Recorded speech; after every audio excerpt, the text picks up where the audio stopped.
Welcome to From the Ground Up. I am Pete Forrester, and I got a couple questions for you guys. Is Yeezy washed?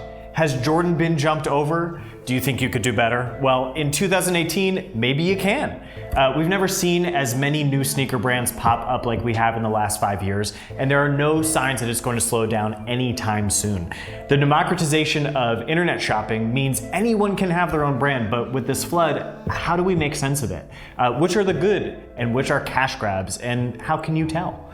We'll show you all that and more on this episode of From the Ground Up.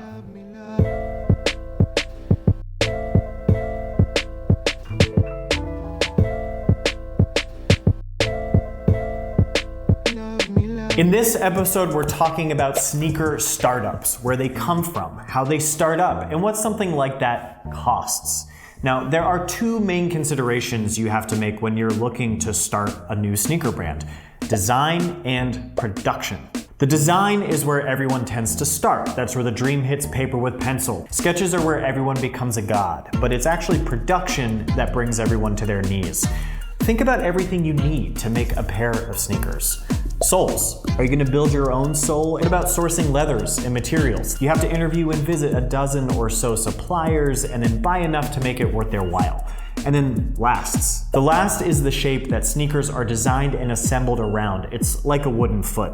Mark Gaynor from No One System cites his obsession with lasts for one of the reasons that he started his brand. This was exactly the shape he wanted. No One shoes are made by hand in LA, either by order or in runs of only 12, and that's why they're $700. Now, let's break pricing down for just a second. A lot of these smaller brands are much more expensive than the majors. When you're making a small amount of shoes, it costs more, regardless of if they're better made. Retail pricing is a little easy to break down. It's 4 times the cost. The cost is, materials, construction, that's how humans are putting the shoes together, shipping, and taxes. Then the stores take that wholesale number and double it for the retail price. It's literally 4 times what it costs the brand to make the shoes, but it ends up supporting dozens of jobs. When you're making only a couple shoes, you can't buy in bulk, and the costs remain high and retail remains high, even if the construction is terrible. And a lot of the time, construction is terrible. My advice, if you're going to buy something from a new brand, don't pay attention to what the brand says. Look at the shoes. And a secret is to look at the stitches. Are they consistent? Are they clean? Loose, unfinished threads are a bad sign. It's all about your budget and your style. But above all else, don't look at PR. Take the shoes in your hand if you can, or look very closely at the images. And for the love of God, do everything you can to try them on, because sizing will always be all over the place. So that's your basic primer on sneaker startups, but every brand starts as a startup, even the big ones like Nike, Adidas. So Chris Danforth over in our Berlin office is going to give you the history of how all those big brands started. Thanks, Pete. So all your favorite sneaker brands haven't always been as big as they are today. In fact, you might be surprised by the somewhat humble beginnings of brands like Nike and Adidas. The Converse Rubber Shoe Company was founded in February 1908 in Massachusetts as a rubber shoe manufacturer. It wasn't until 9 years later that the famous All-Star sneaker debuted and quickly became the favorite basketball shoe of many athletes. Not long after, in 1924, Rudolf and Adolf Dassler were both working for the family-owned Dassler Brothers Shoe Factory, developing a track spike. 12 years later, while selling the spikes door to door, Adi Dassler gave a pair to American sprinter Jesse Owens to wear in Berlin during the Summer Olympics. After World War II in 1947, relations between the Dassler brothers soured, so they split, forming their own brands. Adi Dassler formed Adidas, and Rudolf Dassler formed Ruda, later renamed to Puma. Little more than a decade later, in 1958, Reebok is founded outside of Manchester, UK. The brand actually started as a family business, just like Adidas, named J.W. Foster & Sons shortly after 1900. The company started a small factory of its own called Olympic Works, and gradually started pioneering the use of track spikes. Later, Reebok became the face of the 1980s aerobic craze, and actually surpassed Nike as the #1 best-selling sportswear brand in the US. The Van Doren brothers opened their first store under the Vans Rubber Company in Anaheim, California in 1966. On that first day, they sold 12 pairs of deck shoes that would later be renamed the Vans Authentic.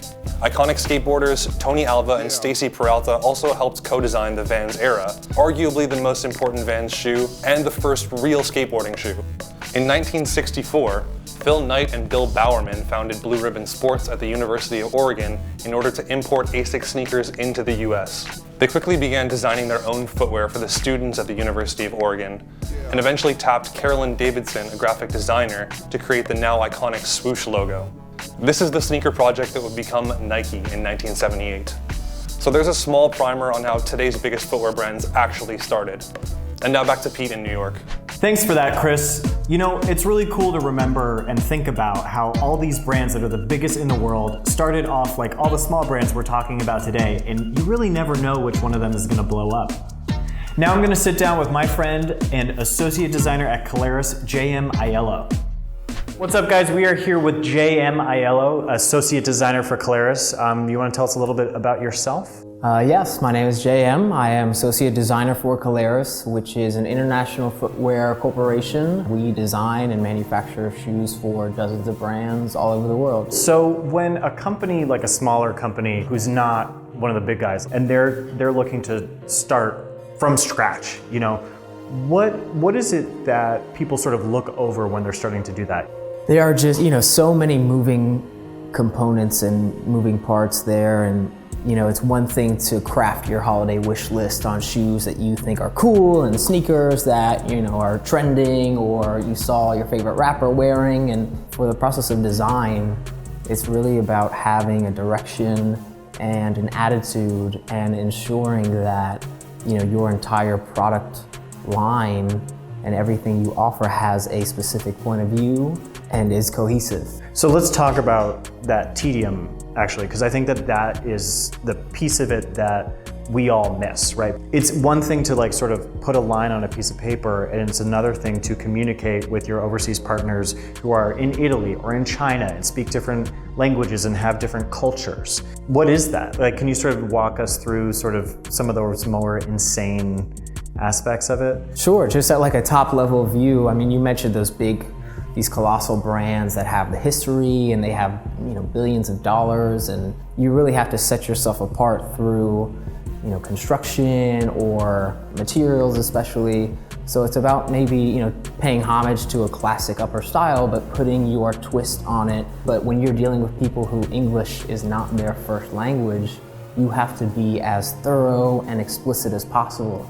Because you've had the opportunity to work at brands like John Barbados and Caleres, you've been able to pull a salary while you've been doing this. Right. A lot of people who start their own brands don't. It costs a lot of money just to make a basic shoe, just to make a handful of basic shoes. You threw out a figure to me earlier. We haven't double checked this, but like ballpark, what would it cost to just like create a shoe from scratch?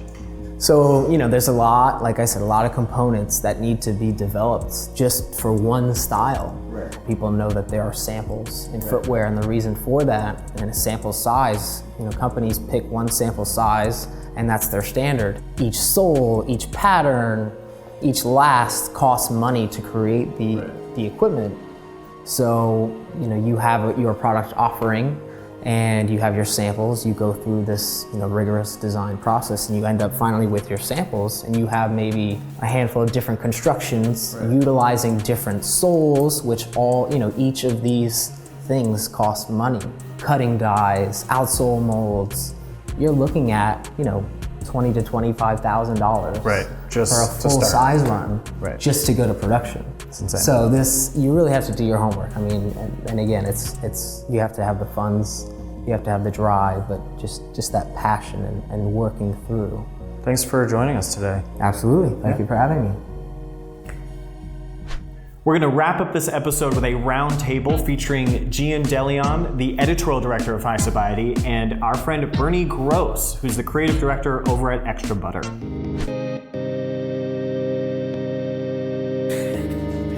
What's up, guys? I'm here with Bernie Gross, art director of Extra Butter, and Gian from Highsnobiety is back. Please don't be a huge weirdo this time. Okay. Okay. The first thing I want to ask you guys about is, when do you think this explosion of sneaker startups happened, and why? I think we're seeing an influx of these startup brands within the past couple of years. Probably as social media has kind of opened up the sneaker culture awareness, and people are seeing opportunities to grow as entrepreneurs. Back in the 80s, when the early sneaker companies were starting to become sneaker companies, they were sportswear companies.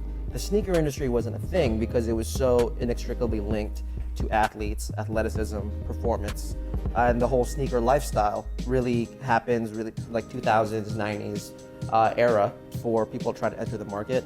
I don't think you can disrupt it. And, I hate Kickstarter culture for this very reason. You can't disrupt a market unless you're really talking about supply chain. You're talking about really revolutionizing the way that sneakers are made. Right. I think that one of the things that has complicated this issue is that you look at brands like Adidas and Nike, the larger brands, they're innovating when it comes to soles, when it comes to technology. They're approaching design from a different direction, whereas all these brands seem to be approaching design from a singular direction, and so they end up sort of all looking the same. Nike and Bill Bowerman are so linked, and one of the phrases of his that's emblazoned in Nike's headquarters is, if you have a body, you're an athlete. Today, if you like sneakers, then by default, you're a sneakerhead. And there are some people who only want to compete in the space of sneakers, like in the startup space, you're thinking of Allbirds, right? Which probably has more in common with a Bonobos than it does a typical fashion brand. I don't think that you can actually build a brand around a single product like that, because then that means to me, that means you don't have a mission statement. At Extra Butter, you guys must have startup brands coming to you all the time, Sure. looking for, they want a space on your shelf. Yep. What are the big mistakes that they're making, do you think? I think the biggest mistake is that I can't tell the difference between any of the brands. I think most of the brands that we're seeing, they're pretty much knockoffs of common projects. The second you use that as like your standard, you've already failed to me, Right, something that Common Projects is doing, and I think a lot of these shoes are doing, that you and I definitely have an experience with, is that they are not shoes that are designed for sneakerheads. At the end of the day, I don't really think they make that much of an impact. We're starting to see the change in retail, specifically in our level of retail, the boutique world, be really driven by hype, and it needs to be co-signed by key influencers. And so unless you have, by definition, a startup, a limited pool of resources, they're probably not going to have some type of celebrity or key influencer to really co-sign the product. And so it's an uphill battle for them, and I think it's even worse now. Awesome. Thanks for coming along, guys. Yeah, of course. You did better this time, Gian. That's it for this episode. Look out for the next episode dropping on March 16th. We're going to be talking all about Nike's Air Max program, just in time for Air Max Day. If we missed any of your favorite brands from this episode, drop them down in the comments below. And while you're at it, like, subscribe, and then I'll see you guys next episode.